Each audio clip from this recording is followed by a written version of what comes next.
anyway. Okay, I'd like to call the August meeting to order with a salute to the flag, please. Pledge allegiance to the flag of the United States of America, to the republic which stands, one nation, under God, indivisible, with liberty and justice for all.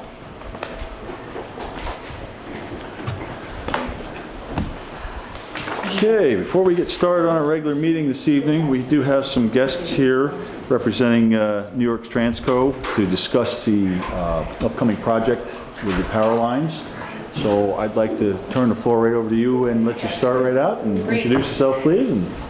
Thank you very much. My name is Shannon Back-Savanas. I'm the Communications and Stakeholder Lead for New York Transco, and really appreciate the opportunity to be here this evening and talk about the project and welcome any questions folks may have. Before we get into the details of the project, I wanted to detail who New York Transco is. Some of you may not be familiar with that name. New York Transco is a transmission developer that creates solutions to provide for a more reliable system, a system that we can relieve congestion on the system, and to provide a pathway to facilitate renewable energy on the transmission system. New York Transco has done other projects in the past, some of which are listed here today, and we were created and are owned by subsidiaries of Con Edison, National Grid, Avon Grid, which is RG&E and NYSEG, and Central Hudson. So you can see some of that listed up there, and we're really committed to making the transmission system better, more functional for New Yorkers as energy needs change and shift. We're here today meeting with you to talk about the New York Energy Solution, which is a project that was created and proposed by New York Transco. And this is the first of many times that you're going to hear from us. It's really the opening of dialogue. There may be questions that you have today that we won't necessarily have all of the answers for, but our pledge is that we'll come back and we'll get you those answers. We're pretty early on in the process for the project, and we're hoping that we can build a relationship starting now moving forward as the project advances.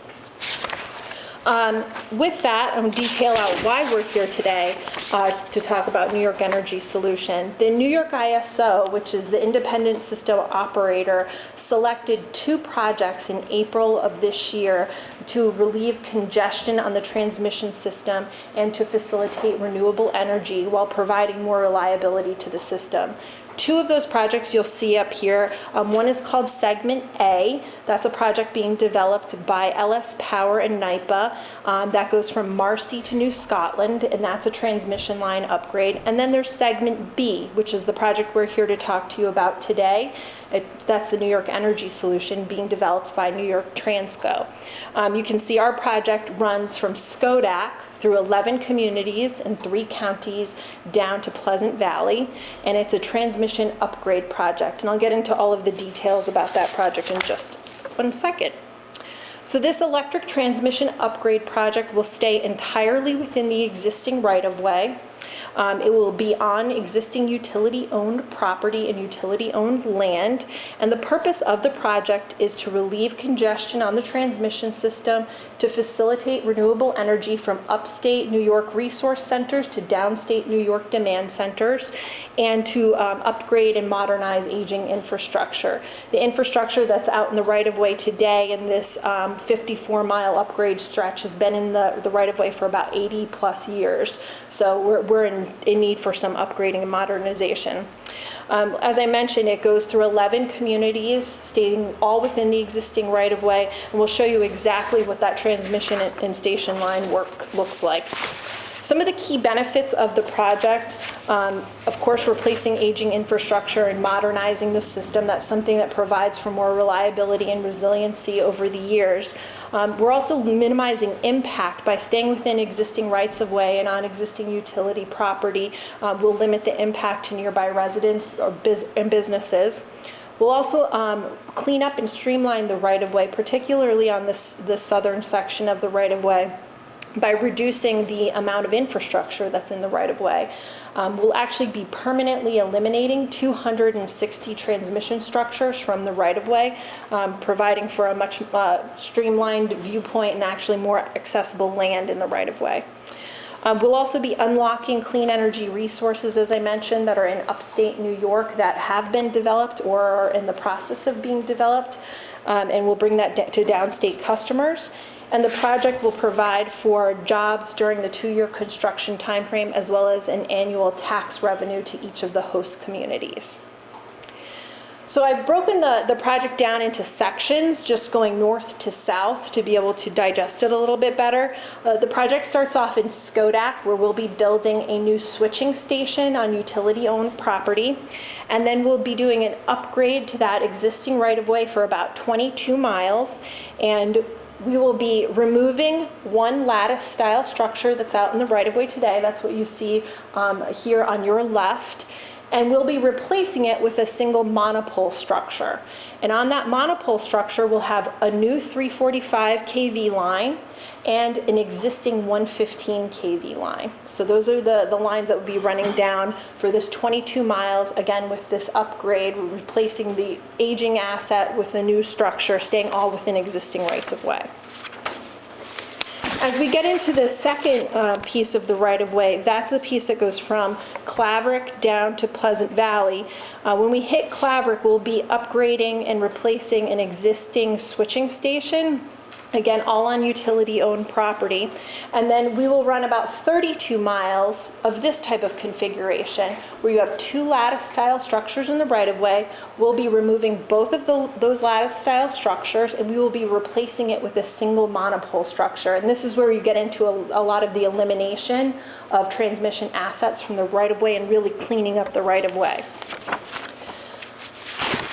We also have a bit of a tap line off of this right-of-way where we'll be working. It's called the Blue Stores Tap. This runs in Livingston for about 2 miles, and we'll be simply upgrading one of the transmission structures with a new structure for that 2 miles going to the Blue Stores Tap.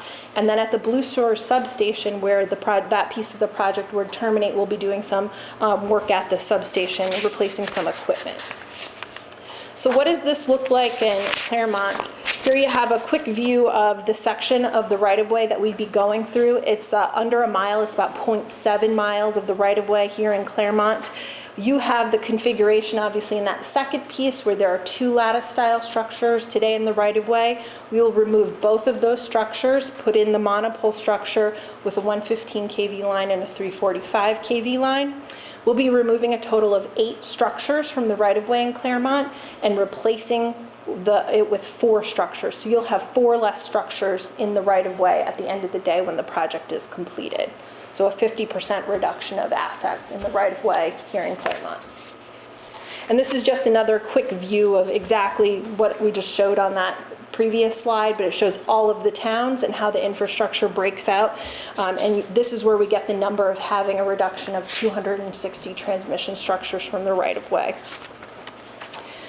We were awarded the project in April of this year by New York ISO, as I had mentioned, and we are continuing to do stakeholder outreach and engagement on the project. That's something we began as soon as we received notification of award. And we are entering into permitting. We'll be submitting our Article 7 permit with the Department of Public Service this fall. We're aiming for a mid-October submission, and we will continue that permitting until approvals are received, which we anticipate in 2021, begin construction in 2021, have a 2-year construction window, and put the project in service at the end of 2023. I mentioned the Article 7 permitting. This is one of the larger permits we need to receive for the project. It's required by the state of New York to go through the Article 7 process for electric transmission projects of this type. It's sort of an all-inclusive, one-stop shop permitting process where all of the state agencies and permitting is rolled into this process. There's a lot of public involvement with the municipalities and with other folks that are affected by the project, and this is something we'll continue to provide information on to all interested parties, particularly through our website. There's other permits that we also need to obtain, some of which are listed here, that also are federal and state, and we'll be talking with each of the local municipalities about the ordinances that we've reviewed for each municipality. We'll be having meetings on that in the coming weeks. So I mentioned that we've been undertaking stakeholder outreach. We are in the process of completing some key survey work within and around the right-of-way to inform our permitting process and overall engineering and design of the project. We just sent out a landowner letter 2 days ago to update landowners with information about the project, and also to inform that we'll be doing door-to-door outreach where we'll have folks knocking on doors of all abutting properties to talk to them about the project, get feedback on the project, and that'll start April 14th and go for a couple of weeks. We have a pretty long route we've got to go through. And then we'll have community meetings later this fall in September, the latter part of September, which we'll be sharing information on once they're all finalized. But this sort of public involvement is the foundation of the project and something we really value to help make the project a better result in the end. So we look forward to having those conversations with folks, and look forward to any questions that you might have now and in the future. Thank you. How does that affect the tax structure? So it doesn't affect the tax structure. What we have to pay are taxes on every single asset that goes within the right-of-way, so every single... You're gonna have half as many in some cases. Right, and so we're doing an analysis. These are high-value assets that are brand new versus 80-year-old plus assets that are fully depreciated. So there's a value difference even having 4 less. So that's something that we're going to give you some information on. We're actually doing a study on that right now to identify what the property tax looks like. Lately, there's been in the news a lot of news about New York City of cranes falling down. You wouldn't think a crane would fall down. I'm just wondering if a lattice structure seems like it's a little stronger than a monopole. I'm sure you'll tell me that's not No, true. it's not true. A monopole structure like this is directly drilled into the ground, and it has a concrete foundation. And our construction gentleman, Court, can describe all of the ins and outs of that. But they are extremely they have extremely well-built foundations so that they don't tip. And the other thing is with these, you also have the wires that help keep things up. So if something were to fall, it kind of keeps everything up because of the tension. So there's a lot to the engineering and ultimately construction. You wouldn't have what you're referring to as a problem. And do you come in to see the building inspector for a building permit? So we will come in and talk to the building inspector, local planning. We've done a review of all of the local ordinances and requirements, and so that's something we would come in and have conversations hopefully in early September. Okay. The Article 7, though, just to be clear, that the permit will be issued by New York State, and there's no permitting authority for the individual cities. That's part of what goes into that Article 7. So right now, for instance, I've just gotten done reading all of the city ordinances for the 11 cities and making sure that we comply with all those. It's just so they're uniform. They're not uniform, obviously, along the way. So it's not a matter of somebody coming in to get a building permit, but the building permit, the building officers and everybody else will be consulted, and all of the local ordinances will be taken into account. So you're saying that you don't need a building permit to put those up? We do, from the New York, from the state of New York. It's like cell towers, we have local building permits. That's a different thing, though. Okay. Yeah, and the reason they do this on these is because to get the uniformity, it may be at 85 decibels the noise someplace, 90 another, and there's one of them that just says so as long as it doesn't bother your neighbor. And so we have to look at all those things to make certain we're complying with everything. But there's, and one of the reasons too is to keep a project like this that has 11 communities to get permits on 5 and 5 and not on the middle one or something like that. So there'll be one permit issued that will be by the state of New York.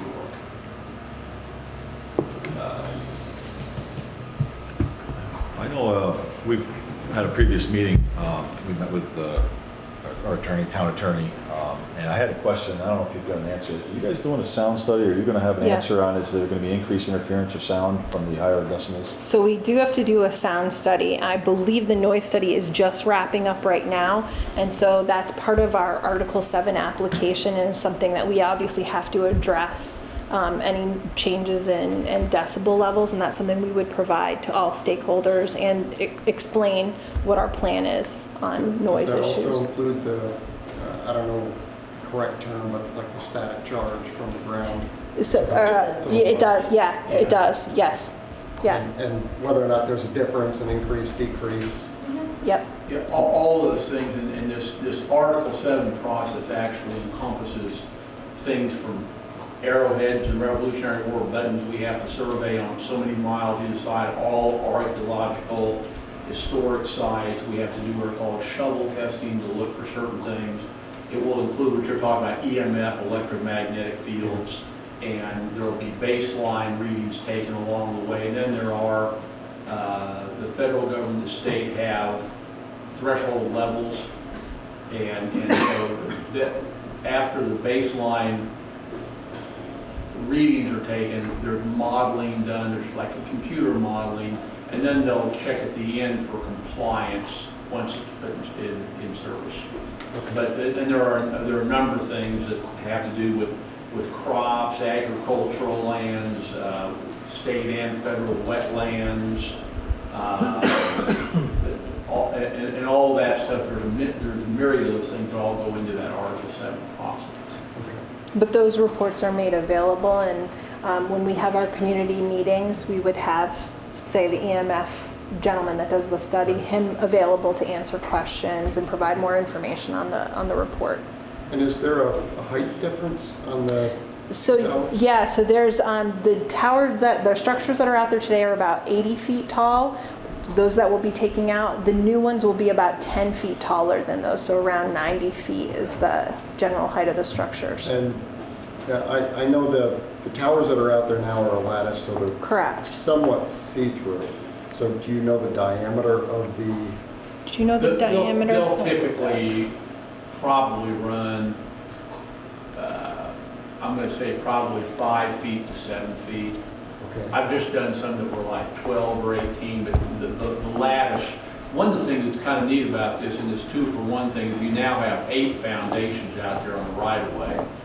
Even the largest in the world would be anticipating, and they're at about the 30% design stage down, but it looks like it'd be about an 8-foot diameter foundation. So essentially, the people who are farming by agreements on the existing right-of-way will end up getting about another half an acre. All those foundations will be removed. that was going to be my next Well, question. So typically, they're knocked down like 2 feet below grade, and if there's any agricultural activity, it may be, a little further for it's plowing. it's below what a plow or whatever, maybe 4 feet or something like that. Okay. Now, you also mentioned Blue Stores, the Yep. exchange there. Yep. So where this runs is, unless I have the wrong location, I'm thinking it's right off of Route 9. That's Yep, that's right. so the difference in location where the current tower is to Blue Stores, what is happening, because that's not represented necessarily. So At least I don't see it. So this is, there's a tap line off of this Okay. called the Blue Stores tap line, and it looks Yeah. like this configuration with the 2 Okay, H so- Two frames. structures. Yeah, and so we Okay. would be, you can see the darker H frame down there. Yeah. We'd be replacing one of the existing H frames with a slightly taller, it's about 5 feet taller, new H frame just on that one line. A That's single as opposed to two? Is that? No, there's 2 today, there'll be 2 when we're done as well. Okay, Yeah. okay. And then doing some work at the Blue Store substation, some equipment changes there. Okay. Is there any reduction? I mean, it looks like the same configuration. It so is. Probably just replacing, It for is. the most part, what's already Exactly. there. Yep. Okay. So in the same location, Yep, just a little taller. Same or close, they Yeah. would just replace one of them with a slightly taller, a little more robust foundation. Okay. Yeah. And will they hold the same voltage or wire size and et cetera? It's Mhm. just replacing sort of an upgrade? yeah, Okay. exactly, exactly. Yep, and the entire project I would frame as that, exactly that, it's an upgrade. We are putting a new 345 kV line on the new structures where we're taking out 2 and putting in 1, but we're also retiring 115 kV lines that are out there today. So you're gonna have one 115 and one 345. So it is it's a substantial I actually reduction didn't out there. realize there was 115 out there. I thought they were just Yeah. higher. Okay. Yep. I guess I would just be really interested in the noise study because, to be perfectly honest, I don't have a lot of faith in New York State to advocate for our residents. And if there's going to be an inconvenience to our residents like this, affects, you know, I think it's something we really want to, you know, we want to know about so we can, you know, Sure. discuss it and see what we can do. But, you know, this has absolutely zero benefit to us, to the town. It's not going to help us at all. This is just to ship power downstate.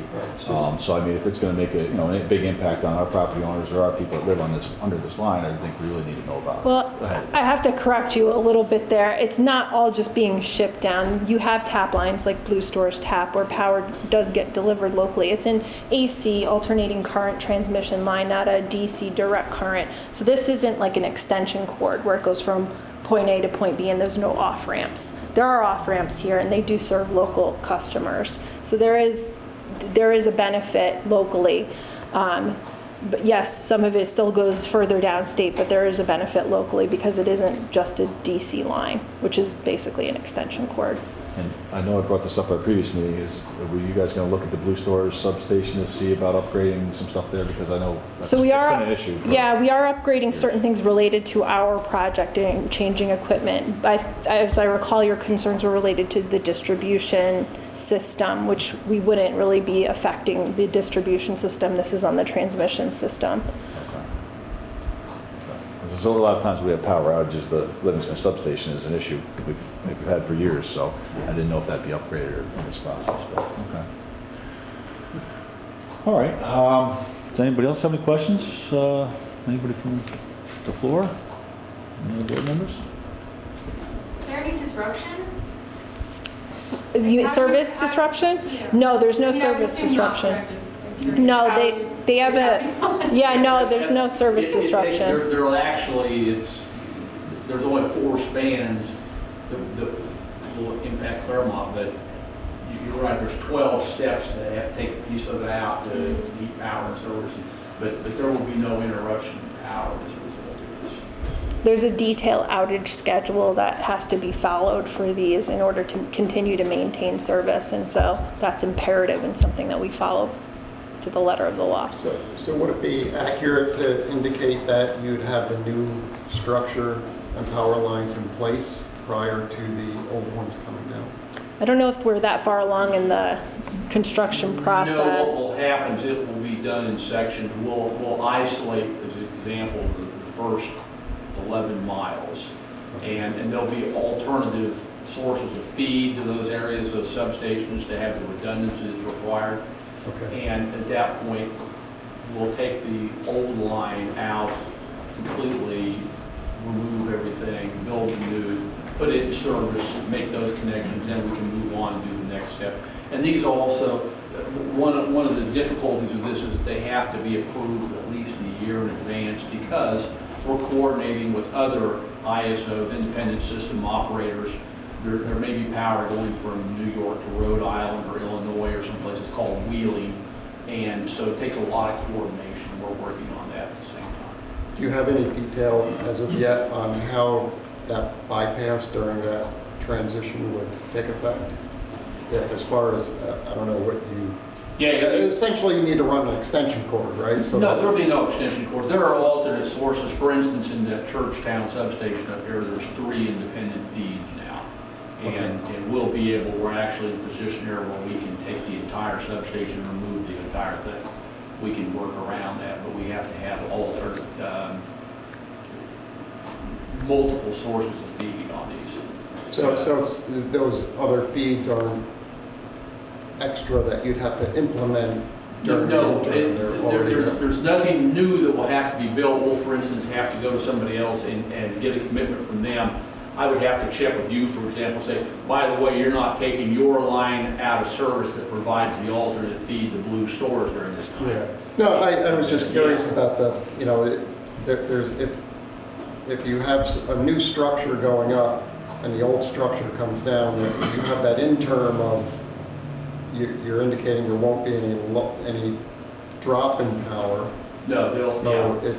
I guess I don't fully understand Okay, how. there's power now going from point A to point B. Yeah. We'll make certain that there's another source to point B before we take the old one away. So that And other that it will source would be remain uninterrupted. pre-existing? Yeah.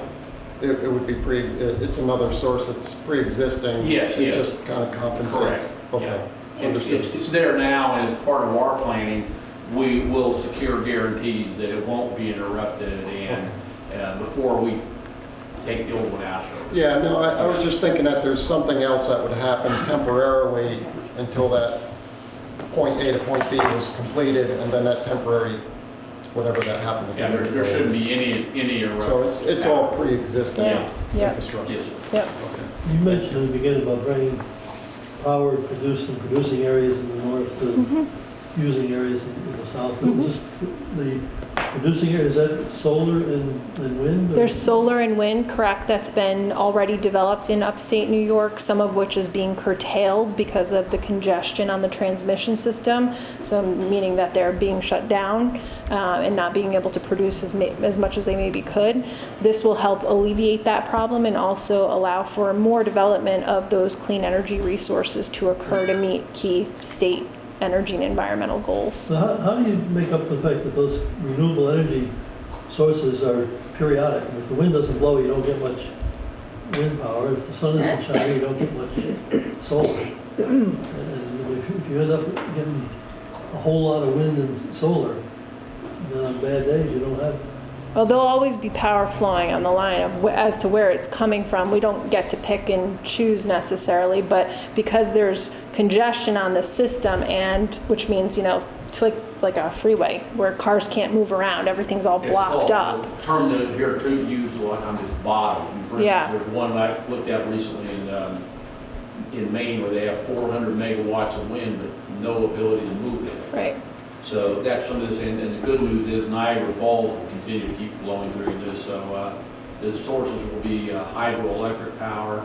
It just so happens that New York City is the load center, obviously, for the entire state, and the wind that exists in New York happens in two places, up in the northwest corner of the state and off about 12 miles out by what's called the continental shelf out off Montauk. Right. So the wind and solar production that's been built is up here, so it's a matter now of kind of matching the two. And of the roughly 28 proposals over the last 5 years we've done, one of the things that was unique about ours was that it did use existing rights of way, so it didn't require any eminent domain, no taking of any more land. It's all on property, it's currently owned. So that's one of the things that I think that played into having our proposal selected. Okay. All right. Well, I think, if anybody else have any questions? I think we're good. Okay. Well, I really appreciate you coming in and joining us Thanks this for having evening and us. going over this. I think it's very interesting, and we'd like to, obviously be in contact after you have the noise study and keep us updated along the process. Yep. But yeah, we certainly appreciate you coming in tonight. Yeah, and we'll let you know about the community meetings too as they get planned. How is that going to be publicized? So we send out mailers. We also let you folks know, so if you have websites or other ways that you communicate with local folks, allow you to use your normal channels. We also place advertisements in local papers to let folks know. So, and then we'll be going door to door to every house to leave information about that. So kind of multi-pronged approach to make sure that we get as much word out there about this as possible to get people at them.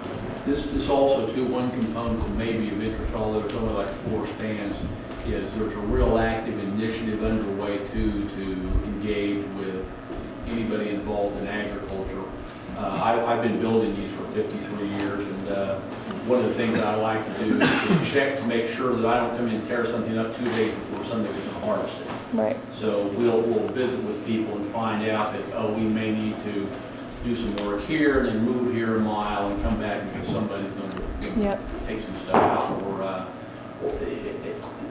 I've had one recently where the fellow just wanted to know when we were going to do the work so he didn't come out and maintain or weed and fertilize the area where we tear up. So it takes some coordination on a lot of different levels.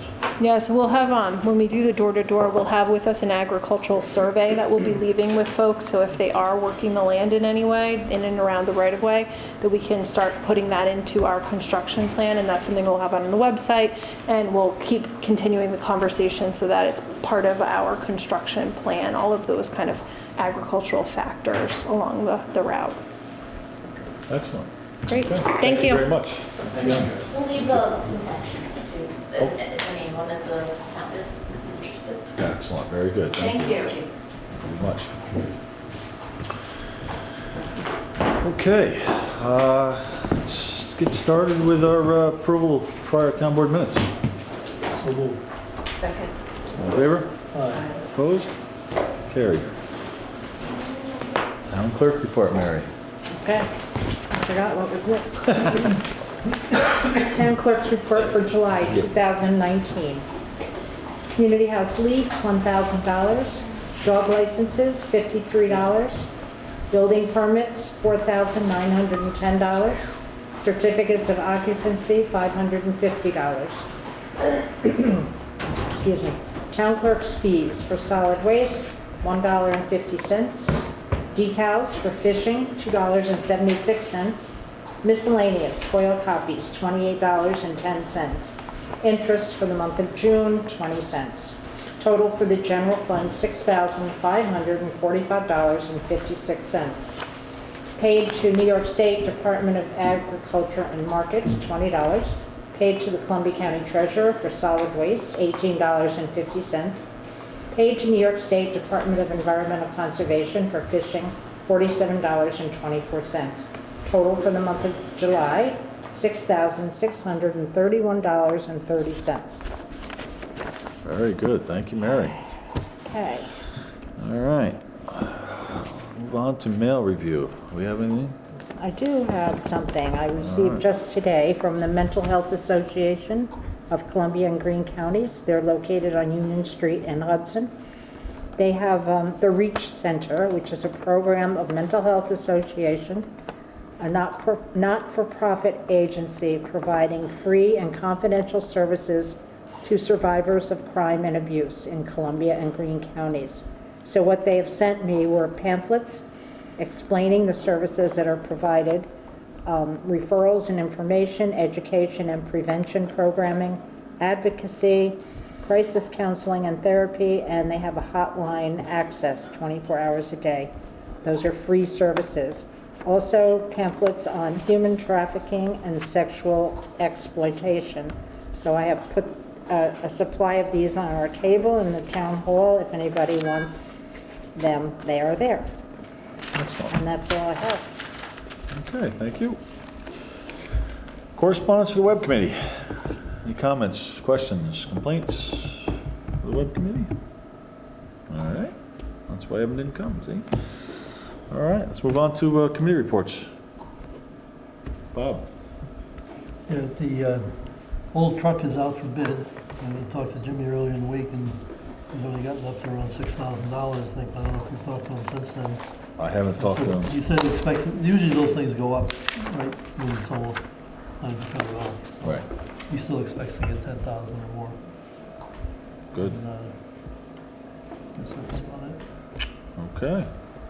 Evan's not here. Chris, you got anything tonight? I just want to mention the park committee and the great job that they've been doing. Everyone's been sort of rotating the watering and keeping up of the new entrance, and I think it looks great. Everything is in bloom right now, so I just want to thank everyone on that committee. Excellent, very good, thank you. All right, Dawn? Last Friday, with a lot of help from Mary Howard, I submitted a grant to the New York State Office of Parks, Recreation, and Historic Preservation. It's actually federal money that gets administered by that office, and it was a $25,000 request, and that would fund engineering services to develop the park. It would tell us, that the path of the trail should be so wide, that in order to have the path correct, that you need to dig down so many inches and have so many inches of this kind of fill and that kind of fill. So I'm not really sure how strong an application we made, but it's in there. It is a match grant, so that we would need to, our percentage of the match would be about $6,200 if we were to be awarded, and we would find out in the fall if we are successful.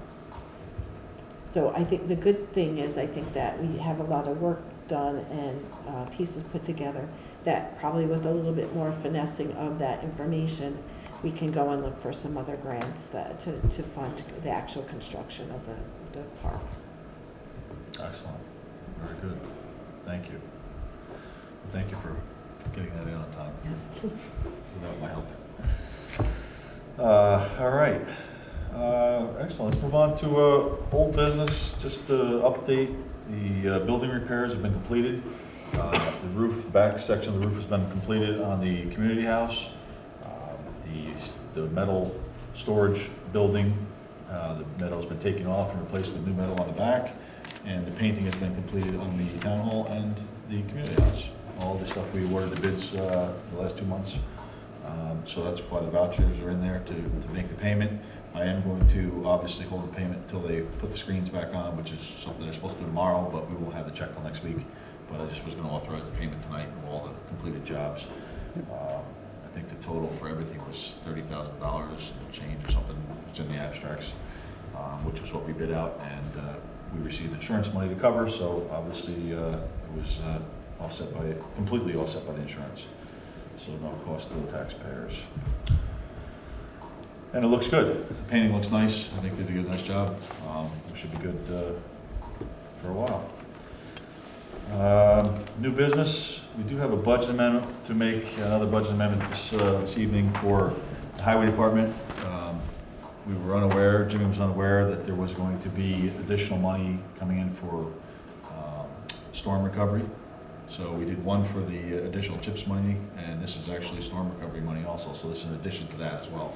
So I have one budget amendment to increase the improvement line, DA 5112.2, $8,906.25, and to take it from the state aid CHIPS revenue line, DA 03501, $8,906.25. So he's putting that into his improvement line. He's going to spend that on the roads. That's it.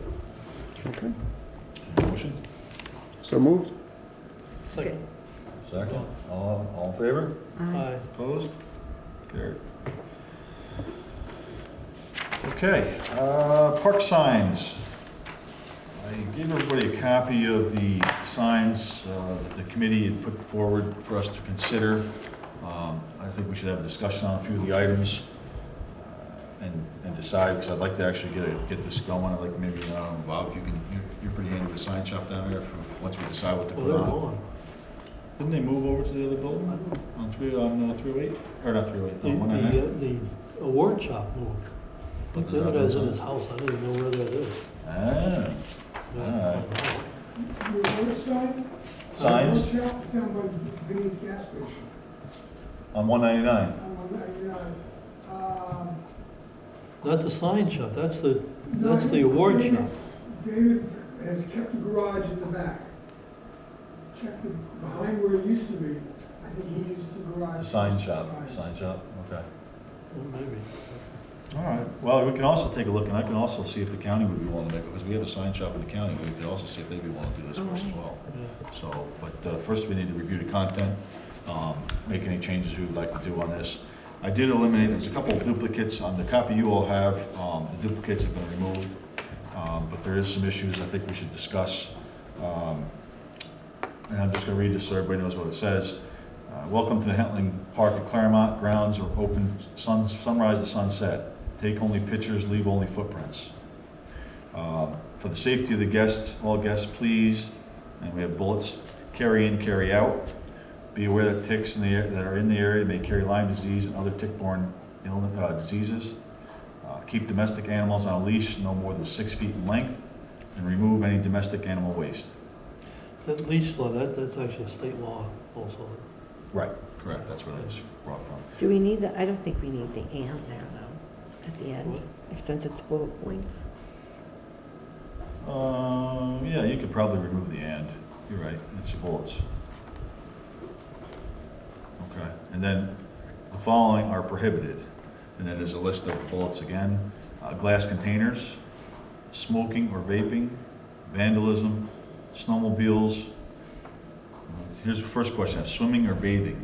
Now, we don't have anything in the area of the parks that would allow for swimming or bathing. I don't know if we want to leave that on there, or if we want to talk about, is it necessary?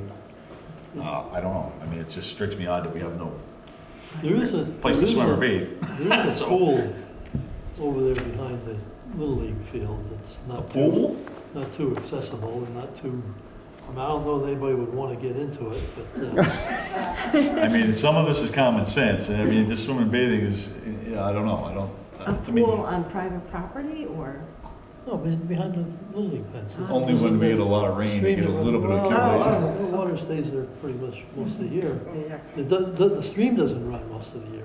Okay, all right, we can leave it, that's fine. Swimming or bathing, all right.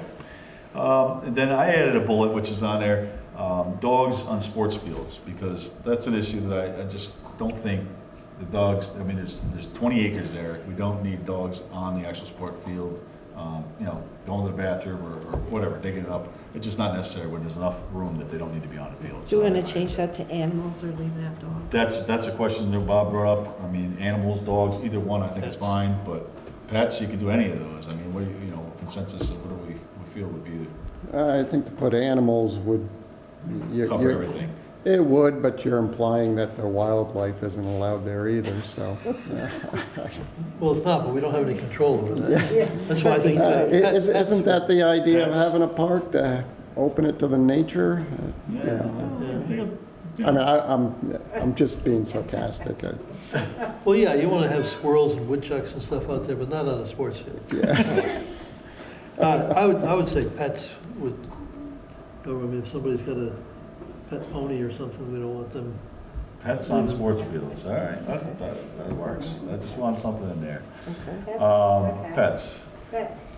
And then continue down, causing or risking a public inconvenience, annoyance, or alarm. And driving any motorized vehicles on non-paved areas or off designated roadways. And then the second column over, alcohol or illegal drugs, open fires, grills or barbecues, fireworks or explosives. Here's another question, unmanned motorized aerial devices. Now, to me, I don't really have issues if somebody wants to fly a plane or a drone or whatever they want in a big open field, as long as it's not interrupting, you know, and affecting other people. But I kind of see it as a current technology of flying a kite. I mean, I don't see anything wrong with it either. I'm okay with it too. so we want to remove that? Because I don't particularly see a problem with letting people use it. I'm okay with that, yep. Okay, so why don't we strike that? And then the last one was discharging firearms or other weapons. And I looked at that and I thought about that and I removed it on the copy you have, this says firearms or other weapons. So do we want to say firearms or other weapons are not allowed, or discharging firearms and other weapons? I'm okay with discharging. I'm not okay just eliminating it altogether. I think New York State is more than impeding on the Second Amendment, and I don't see any reason to make it even worse. So discharging, yeah, no discharging of firearms. I'm okay with that. But to say that they're not allowed, The committee actually put forward discharging firearms. I'm okay with that. You're okay with that? Yeah. Lindsay, you're on the committee, correct? Do you know if there was any discussion about discharging versus just prohibiting? I think my understanding of the intention was no firearms at the park, which as a parent, that, I absolutely understand what you're saying, but that is something that I would personally support, just because it is a public space for. I actually agree with you as a parent, but in the opposite reasoning that if someone were out there, because we've seen it in the news enough times, I would be much more in favor of having someone there who can help protect my child rather than see my child get killed. So that's my argument. I understand what you're saying, but I'm coming from the other direction of I'd like someone to stop that person. So, What happens is the honest people won't bring the guns, and the people that are going to Right. actually do the damage or harm would actually The still bring criminals, them. it's- And you're that's not gonna what, stop the ends up criminal. happening in a No, lot of we places. already have in our violence thing that you can't have any weapons on public property. I If forget you how we want to be worded a that. little more restrictive, but not fully restrictive, you could say no firearms allowed without a concealed carry permit or something. but along that's those just lines. restating the New York State law. So I just don't see the need Well, for I it. mean, long gun isn't really considered that, so it would restrict like True. carrying a rifle or shotgun in there. But like, as limiting concealed carry events, like, I wouldn't.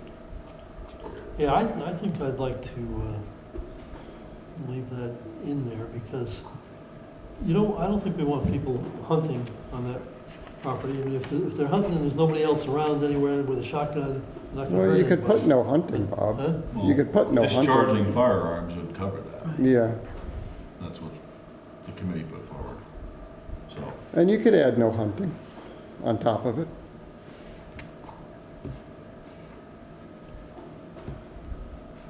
we should, actually. Yeah, Yeah. We probably. should have that. I mean, discharging a firearm would cover that also. but Right, but that, yeah, no hunting would clarify even further. We can add that bullet where the drones were, no hunting. We'll add that as a bullet, and then, I don't know, how do you guys feel about the discharging or firearms? I would rather not have firearms or weapons. Firearms or weapons are prohibited. How do you feel? I'd rather not have them on the public property, but I'm not, gonna jump up and down about it if, I guess. I'm not gonna go for it. He's not gonna go for it. I personally think, I personally don't think we should outlaw it either. That's just my personal feeling, so I don't have a problem leaving discharging firearms, but I kind of agree, I don't think we should take it out. Well, make it discharge. I'm sure if Evan was here, he'd vote with you guys, would be 3-2. Well, I did send it, you may not have seen it, I sent out an email last night saying that I thought we should have it changed that their firearms and weapons are prohibited. He didn't answer back, I don't know if he didn't see it, but he didn't answer back. Probably. Well, Evan probably wouldn't want to vote for anything being outlawed. That's true. Well, it's up to you. You decide to vote.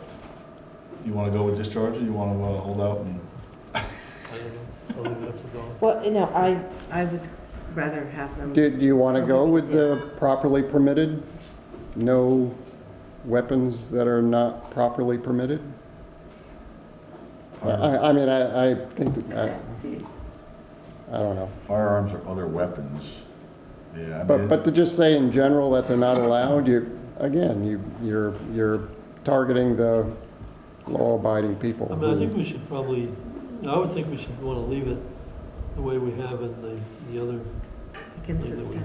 we came out I don't know. with, where we left it if, people that need town. them in the performance of their duties, because we're not saying that, like Jimmy, if he needs to get a woodchuck off the property or somewhere or something that's tearing up the road, we're not saying he should or shouldn't.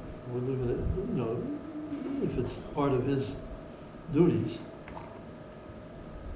and that. I just That's don't- going to be difficult to put on a sign. Yeah. Yeah. So it's either no or no firearms or no discharging. Is there value in finding out what the insurance, if there's an issue with the insurance? We could look into that. Yeah, obviously. I don't think it'll have an effect. Yeah, I don't know. I mean, you're saying you're not allowing anybody to discharge a firearm, so I mean, again, this is gonna come down to policing, if somebody's carrying a firearm, you're gonna know about it anyway. I mean, really, realistically. But if something does happen and we have it in here, at least we have something to fall back on. We have, I mean, what is the penalty? for what? If something happens, if something, issue happens. Having a dog, I mean, what is the penalty to any of it other than, asking them to leave the park?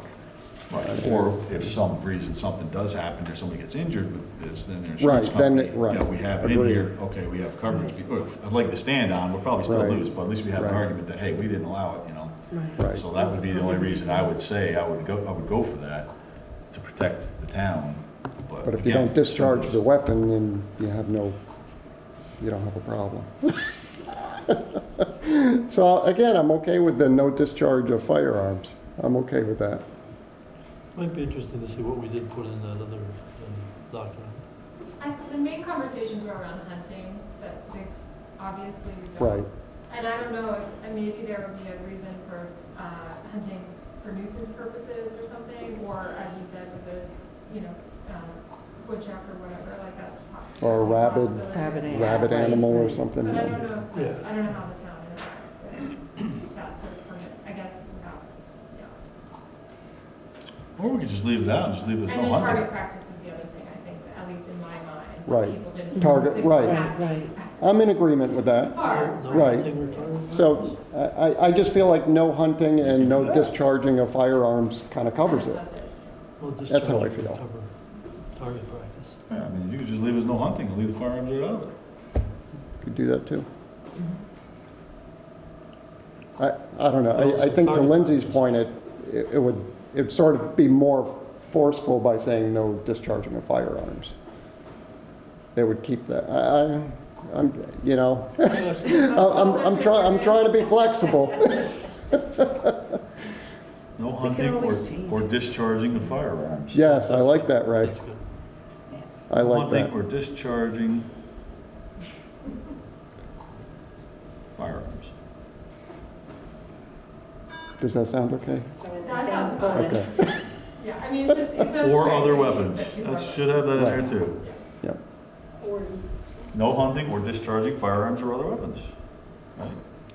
No hunting. Or other yeah, it could cover bow and arrows. Yeah. I mean, we don't want those either, right? Because you don't want somebody using a bow. You don't want to muzzle be or- shooting them. It's okay to carry them around.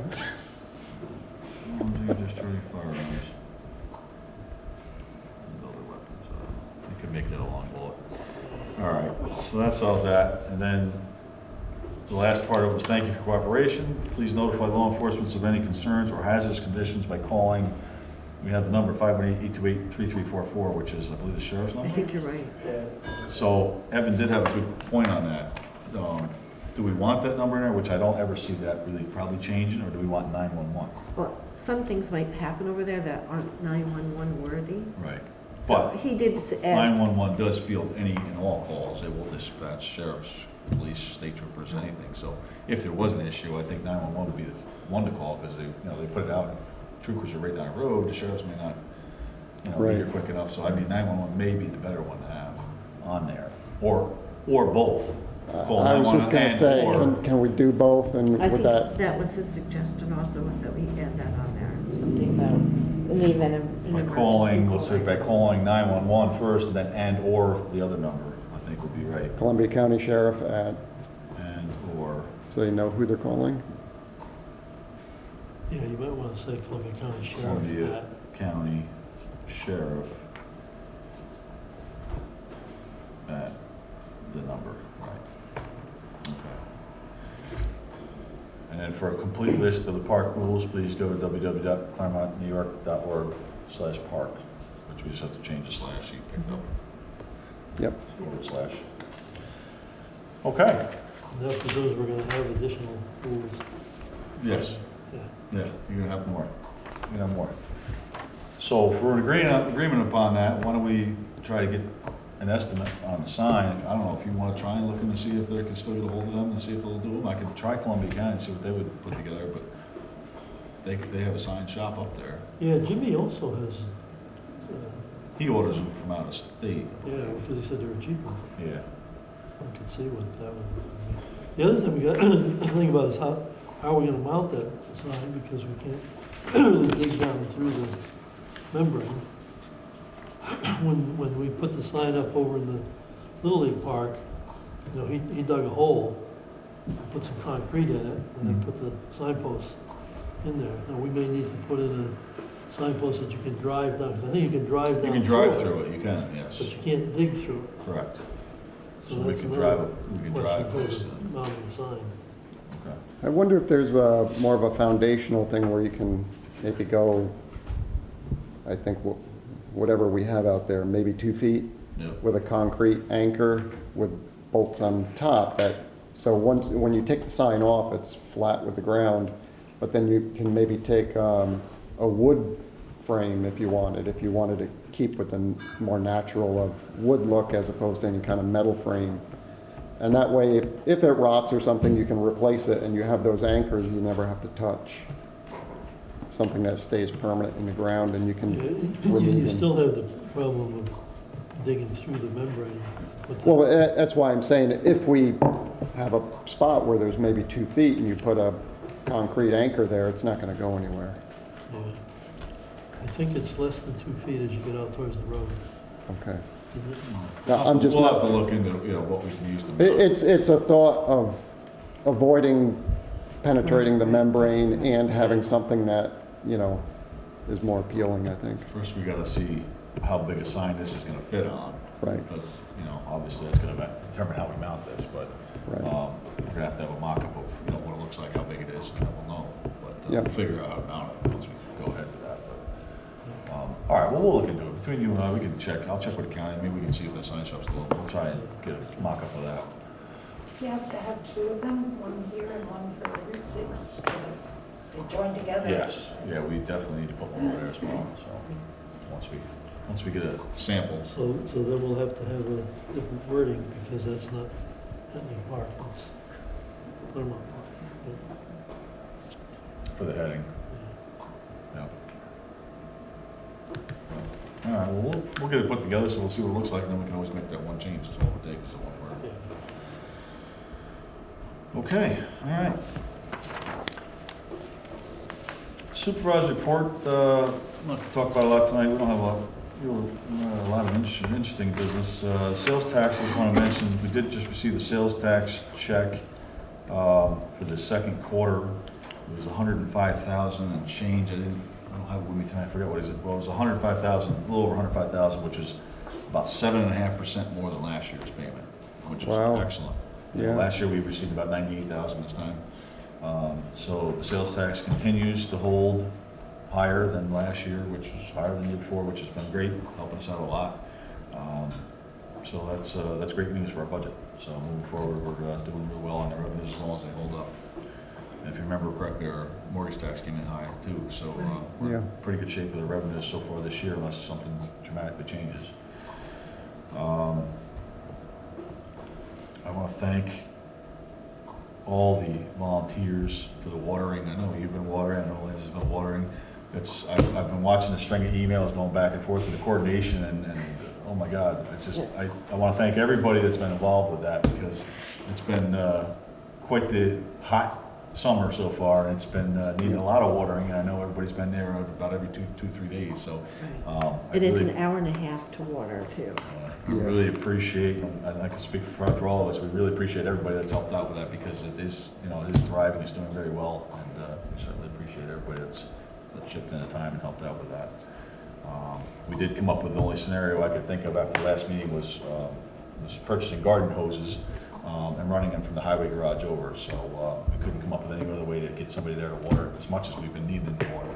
So that was done right after the last meeting, which allowed us to keep the plantings alive and doing well. So again, thanks to everybody that was involved with that. Back to committee reports, the one thing I meant to mention is the Mill Road Bridge is completely out now, and the girders, I believe, are gone also. They were blocking the driveway for a while. They're completely gone, right, Mary? I saw them on a truck. The railings from the bridge, Yeah, yes, they yeah. are gone. There is still more to be done there. Yeah. It's not properly closed off yet, Right. and there is still a lot around that they need to pick up. I don't know who's actually doing that part of the job, if it's the county highway or somebody they hired. They hired the removal, they subbed that out, obviously, but they will be probably doing the permanent closure. Yeah. This is Mill Road? Yes. Mill Road, The yes. bridge. Okay. The bridge has finally been removed after, a year and a half waiting for it to be done. Again, still haven't given up on the hope that we'll ever get a bridge back, but, I would pursue that more this fall. Half the job will be done. Yeah, half the So- job was done. It had to be done to begin with, so, I mean, that was part of it. They still had to come down to get a new one in there, so we'll continue that fight after this fall. It's a shame that it's gone. It is. See, now you're gonna vote for putting it back, right? Oh, definitely. Okay. I didn't want it gone. But All right. it's very I'll be strange. around with a petition in a little while. Just one other thing I was gonna mention, the county budget, they're starting talks, preliminary talks, and we'll be talking about our budget next month when we start our preliminary meetings on it. But, you know, with the revenues doing as well as they are for us, that means the revenues are doing very well for the county as well. But I have yet to make any headway with these guys thinking they need more than $10 million cash in the bank. They're gonna have $2 to $3 million additional sales tax unbudgeted this year, and they're still talking about raising taxes again. And again, every single year, I argue the fact that we don't need to raise the taxes, and I'm the only one who votes against it. So I'm gonna continue the argument if they pursue raising taxes again, because if you got $2 or $3 million in sales tax revenue, you're blowing your budget somewhere, you're spending too much money, and that continues to happen year after year after year up there. And I just, again, I'll make a stink, I'll make a fight, I'll vote against it, but Do you know is the date been set yet for the vote on the budget? no, not yet. Yeah, I No, thought that it would was be probably a till little early. December, they wait till December to vote on once it's, Well, maybe we can make sure that that's announced. it's election year, so they're gonna wait till after the election, believe me, before they announce they're raising taxes again. But I'll keep you updated as we go through the process, but unfortunately, it's not good. Other than that, I don't have too much other to talk about. The bridge, again, thanks, Bob, for bringing that up. I'm glad that they finally did that. We've asked them for how many years to do that, to take it down, if they're not gonna replace it. And we will be pursuing, again, trying to get them to work on opening that again, but it's gonna be an argument. Move on to the abstract. Motion I by have one abstract. quick question. Sure. Where do we stand with sexual harassment training? At one point, I thought August was the month, but I think it got moved out. I spoke with Nymer, which is our insurance Mhm. company. They actually came and met me here, and they said that their concern is the full-time employees that they have been trained, which we only have 3, Right. to the highway department. And they said as long as we have the correct sexual harassment packets, which includes the sign off of the waiver and the forms for complaints, as long as we have all that in place, there is no need to train every Okay. single person. So that will have That us came from our insurance comply company. with whatever the New That York would put us State. into compliance. Okay, I've yet to heard anything contradicting that, other than the Okay. rumors were way back when everybody had to be trained, and I Right, said, right. that's just crazy. So, his feeling and his information was that we did not have to go okay, through that, okay, so, good. unless I hear anything different, I think we're fine. Okay, let's pay some Move to bills. pay highway abstract number 8, vouchers number 69 through 77, in the amount of $40,438.80. Second. All in favor? Aye. Opposed? Carried. I have trust and agency, abstract number 8, vouchers number 22 and 23 for $427. Second. All in favor? Aye. Aye. Opposed? Gonna give one of those to Ray, 'cause since Evan's not here this time. We'll let you do it. Give him a turn. I make a motion, we pay the general fund, number 8, abstracts, or vouchers 208 through 234, in the amount of $34,223.95. Second. All in favor? Aye. Opposed? Carried. General Pete prepaid, abstract number 8, vouchers number 205 to 207, in the amount of $173.48. Second? All in favor? Aye. Aye. Opposed? Carried. Last thing I did want to bring up, which I almost forgot about, is something for us to really discuss quickly here. The zoning board, as requested. Please share this with the town board at the next town board meeting. Thank you, Desiree, which is the secretary, August 1st, 2019. The Clermont zoning board would like to be the final decision in granting a special permit, with the applicant first appearing before the planning board prior to coming before the zoning board. This request is due to the legal and engineering council being readily available to the planning board. Thank you very much, Mr. Secretary. Can you read that again? Yeah, I'll give you a copy. Okay. To sum it up, the zoning board would like planning board to handle the special permits ahead of time, and then they would be just a deciding factor on it. And I know Bob has spoke a little bit about this, and you want to put your comments Yeah, in? well, I mentioned it to Sam also, and he said that to have, what it is that typically the special permit in the town of Clermont, which a lot of towns, special permits are done by planning board, and they do site plan review also. But in the town of Clermont, before I was involved, I understand they wanted to balance the workload a little bit, so they gave special permits to the zoning board. But the zoning board also refers that special permit to the planning board for site plan review. And now what the zoning board is saying is that they'd like the applicant, before they even come to the zoning board to apply for the special permit, to go to the planning board and get site plan review all done, and then come and apply for it. When I mentioned that to Sam, he said, well, suppose for some reason, and it would be rare, I think, but that the zoning board wouldn't approve an application for some kind of special permit. Maybe they find out it's not really in the, allowed uses or whatever, and then the person's gone through all this difficulty with or work to go through the site plan review, and for nothing.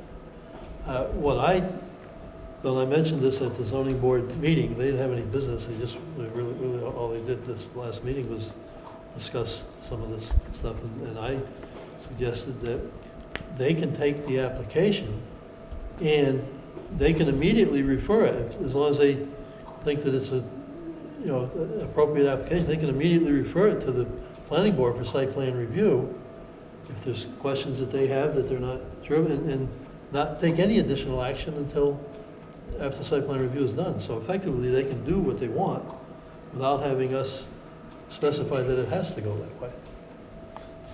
I don't know. I have to agree with you that it's, because they have to send it to them for site plan review, and the attorneys are not going to look at it that night at the planning board, and the engineer, they're going to take it, it's going to be a month anyway. Yeah. So by the time it comes back from them, the zoning board has had a meeting also, 2 weeks, or a month later, right, 2 weeks after they come back with their ideas, whether it's a good plan or not a good plan. So I don't And it's also been see where it changes anything. typical that if somebody comes to the application night and says they want to apply for it, and if the zoning board meeting or the planning board meeting is coming up before the next zoning board meeting, they'll sometimes tell them, well, go get that process started. But I don't think they should let the whole site plan review get completely done before they come and apply for it. Yeah, I don't. And maybe that's not exactly what they're saying they want, but that's what it sounded like to me. They don't want any issues, from the way I understand it, of, for instance, if there's, what is it, if Niagara Mohawk or National Grid actually has an easement, that they can't see that in the deed possibly. I guess that happened. There was an easement, they didn't see it. It almost went through without knowing about it. Is that? Yeah, I think there was aware of it. one like that. But they need to get a survey map. A deed, they can't read deeds. They're not lawyers, most of any of them, I don't think. And there's gonna be rare occasions on both sides that it could, be tough to determine, Right. but I mean, I don't So know. they're trying to eliminate an error Yeah. by having it go to the planning board first, to the lawyer and the engineer, But actually, if the applicant applies to the zoning board, and if they have any question or apprehension at all, they can immediately refer it. I mean, they're going to refer it for site plan review anyway, yeah. but they can immediately refer and say, we're not going to take any additional action until we hear from the planning board. So they've got the authority to do that anyway without It's changing the usually going zoning. to take, it's a 2-month process at the very least, sometimes 3, because it has to go through those Yeah. steps, and the meetings are 2 weeks apart, so you're not going to ever, there's not going to be a time when there isn't that division there. I think we should probably just recommend that they continue the way it is, and if they have issues, they need to refer to council, or if they need something, that they could go ahead and do that, but I don't see a reason to change it myself. No, I think they have the discretion to do it already. If we take that away from I mean, They're not gonna be doing I mean, the ZBA is, if the planning board says they can't do something, they need a special permit or something. I mean, that's what the ZBA is for, is to decide on whether that can happen or not happen. And if they say, Well, generally, somebody goes to the zoning enforcement officer and asks, or a building inspector and asks for a permit. And he says, well, this needs a special permit, go to the zoning board. All right, and then the zoning board says, we'll look at that, but we're going to refer it to planning board for site plan review. So both boards get involved right offhand anyway. no, and I follow that logic. Yeah. So what the ZBA is saying is, once it comes to them and they say it's okay, they want that to end at that point and have it approved, or, I'm not No, sure I they completely want follow. the planning board to do site plan review before they take any action at all. So they want the planning board to be the first one that looks at it. And then, once they've looked at it and said, yeah, we're okay with it, then go to the zoning board and see if they're okay with it too. And that's, Yeah, where the zoning board may look at it and say, no, this is not our zoning, we can't do it, blah, blah, they stop right there. I mean, Yeah. it's kind of like, I think you can look at it either way, but I think I like the way it's set up now, that they say, okay, it is allowed, go get your site plan, and then come back and we'll approve it. You know, instead of just saying, okay, you know, go to get your site plan, they go spend their time, money, get the site plan done, and they come over and say, oh, no, it's not allowed anyway, you can't do it, you know, to me, Or it's, there's need to rework something, right? yeah, I almost think it's better to leave it alone. I mean, I may feel it's, Is this something that came up? they requested it, the zoning board. Right, but is it because the incident came up where something didn't occur An properly? easement, I think that was it. They did not see in the deed that there was an easement on the property. So where a lawyer or an engineer might pick up on that if they got it. I don't know why they just don't call or send it up to the lawyer or the engineer, the zoning board that is, send it to them. I mean, it's still going over to the planning board for review, and the attorney, and, you know, and the engineer are there. So, I mean, they should pick it up at that point. So, I mean, I don't know, I don't see the. there was also Yeah. a situation where somebody wanted to put a ground-mounted solar in their yard. And it was on Sharon Drive.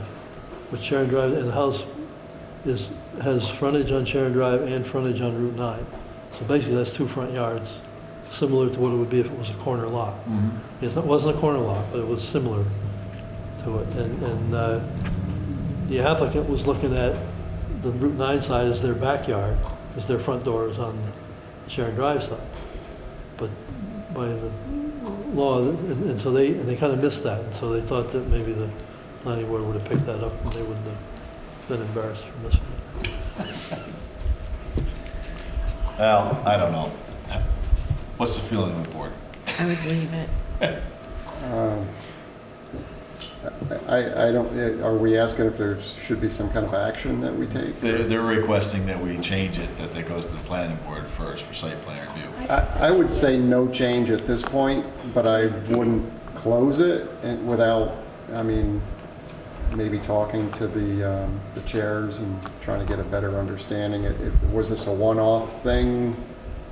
Maybe it doesn't, maybe it's the first time something like this happened. I don't know. We can dig a little deeper and get some more feelings on it and see what they, Yeah, I don't want to close it, but I don't want to take any action right now either. All right, so we're aware, we don't have to vote on anything, we're aware of this, we looked at it, we're just not authorizing any change at this point. Let's leave it there.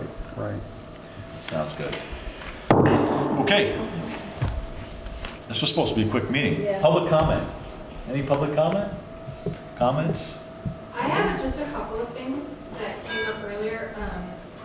You talked about the Headland Park and the Clermont Park, and I know Mary talked about this when she presented last time at the board meeting, that the suggestion from the committee is that the entire park, including Clermont Park, become Headland Park altogether, just to simplify it and also just to, make it a connected space. So I don't know when the appropriate time for the board to address that might be, but that is the hope of the committee that that would be approved at some point. So from both sides, it would be the same park. Yeah, I'm in agreement with trying to pull the park together as one, but at the same time, I recognize that Hetling Park is based on the way it was deeded to the town. So to pass the entire park over when only half of it was donated, I mean, it becomes what's right, what's wrong. You know, is it right to give the entire park the name that was only deeded as part of it? I think the idea is just that for navigation and understanding that, oh, like this entire thing is connected. That You can I'm in walk from agreement one end with. to the other, it's not two parks, because you might not know that if you had, I didn't for a while until, you know. There's actually And I- two entrances, so it's easier if you have different names. I- And there I may, don't there know may that come a there is. time in the future when the future board wants to name it in honor of somebody or something. Yeah, I don't, And it- I mean, we there- don't have a method to I drive mean, from the, one to the other, do we? There's not a roadway, but there's, Yeah. you know, I mean, The property was somewhat separated. donated, not completely donated, because there was money that passed hands, I think, from Iroquois. In fact, there's a sign over that says Iroquois provided money, but that, I understand that used to be Germantown Telephone land. Germantown Telephone Company, yeah. And they, I don't think they actually gave it, but they gave it at a reduced price. Right. And then when we wanted a little more room to put the driveway in for the Little League field, they did actually give us 100 feet or something from that, where they have that substation. Right. So in that sense, the Clermont Park really is something that was given not by the Hetlings, but by Germantown, the telephone. So, I don't know, for the time being at least, it seems like, Yeah, that's a discussion we can look into and look at, because, I mean, I do understand the navigation issues, and it would be easier, but I do agree with you as well on that, so, that's something that probably I'll have to talk about kick around a little bit more. Let us get back to that. Sounds good. Yeah, I mean, I I mean- understand all this, but I Yeah, think. no, there's a lot of thought to go into that one. The idea, even though you can't drive, is that there would be a trail network that would connect, both of the parking lots, that maybe you would, and I its mean, users. they do would both be- have would be individual going- addresses also. Right. They have an 911 addresses separate, Right. so they do have separate addresses. Right. but- Wonder if we could do like a Clermont Park that's hyphenated, Clermont Park, Hetling, Clermont Park, Route 6, or, that way Clermont Park, but you can hyphenate one half Right, to right. the, I don't what know. you're saying, yeah. But something more in line so that if you look up Clermont Park, you get both. I think For, that like, navigation. the other part of the conversation was that it is actually quite confusing that it's just the Clermont Park, because people always think it's the other Clermont State historic park. site. So, and that was actually part of the conversation, Hetling name is required, but it also sets, for at least part of the land, but it also sets it apart from the river. Oh, right, right. Historic site, so that true. is more distinctive. Right. was the That's a other good point. So anyways, just for consideration, but I think certainly with the signage issue and whatnot, it would be good to probably resolve that, so you wouldn't have to revisit it. Right. Yep. The other thing with the sign is that the committee did design a sign for the entrance of Hetling Park. I don't know if that's been approved. by No, the not board. yet. I think last month, Mary came and said that the design was still under consideration. It didn't seem like it was final at that point. I think it's pretty final from Oh, the okay. committee's perspective. At least that's what my understanding. Maybe that we need to, there will be an August meeting, so maybe we can She finalize didn't, that. she didn't present it to us yet. No, she didn't. She's away right now. Right, too, right. so. Yeah, I think it's fine, but anyways, perhaps the signs could be made together, because it would be nice to have an entrance sign. And it would also be nice if maybe they matched. If there's going to be sort of Right. a theme for the park. Yeah. And the committee would certainly be happy to help in any way with the signage design. Okay. Well, we'll check with Mary when she gets back, because, I mean, she didn't present us with anything for the entrance to proceed with, so. Right, we'll she check did with her. show us something, but Yeah. more just like this, this is not final, more to come kind of a thing. Okay, great. Yeah, so I don't know when we're meeting. We're meeting next Sunday, actually. Okay. So I'll make sure that we get something. Okay, thank you. Any other comments? No comments? No complaints? All right, we're good. Motion to adjourn? Motion to adjourn? Second. Second, all in favor? Aye. Opposed? Carried. Thank you. So- Public